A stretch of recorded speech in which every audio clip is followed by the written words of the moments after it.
যারা তাদের অনেকের বাবা নেই, মা নেই, বা অনেকের বাবা মা নেই, তাদেরকে আজকে এই ইফতার মাহফিলের এবং দোয়া মাহফিলের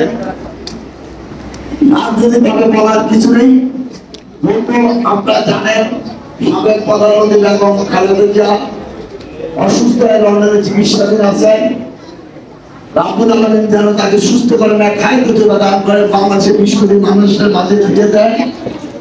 তেমনি ভাবে অসুস্থ অবস্থায় লন্ডনে দীর্ঘদিন অবস্থান করছেন আমাদের রাজনৈতিক দল বিএনপির ভারপ্রাপ্ত চেয়ারম্যান জনতা তারেক রহমান স্বাভাবিকভাবে অসুস্থ।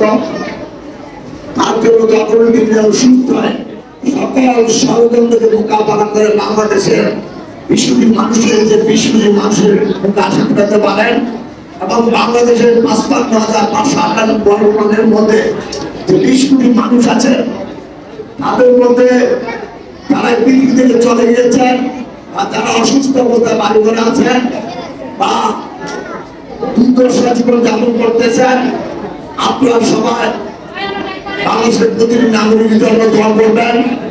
আর শুধু এটুকু বলবো যে এখানে ছোট ছোট শিশু মন্দিরা পবিত্র মায়ের রমজানের পূর্বে ইফতারের পূর্বে দোয়া কবুলের সময় আপনাদের কাছে আমাদের আবেদন বা অনুরোধ, আপনারা প্রাণ করে আমাদের সাবেক প্রধানমন্ত্রী বেগম খালেদা জিয়া এবং বিএনপির ভারপ্রাপ্ত চেয়ারম্যান তারেক রহমানের জন্য দোয়া করবেন এবং আমাদের স্বাধীনতা ঘোষণা করুন প্রেসিডেন্ট জিয়াউর রহমান এবং তার কনিষ্ঠ পুত্র আক্তার রহমানের রুহের মাগফিরাত কামনা করে দোয়া করবেন এবং বিএনপির কেন্দ্র থেকে মাননীয় যে সকল নেতৃবৃন্দ দুনিয়া থেকে চলে গেছে তাদের রুহের মাগফিরাত কামনা করবেন।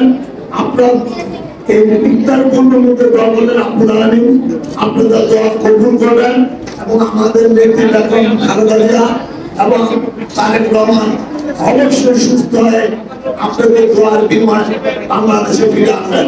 অবশেষে সকলের দোয়া কামনা করে আমরা লাইভ করার কিছু প্রতিটা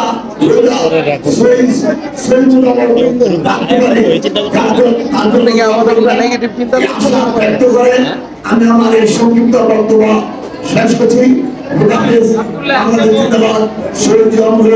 বেগম খালেদা জিয়া জিন্দাবাদ, আমাদের রাজনৈতিক ভারপ্রাপ্ত চেয়ারম্যান জনতা জিন্দাবাদ, জিন্দাবাদ।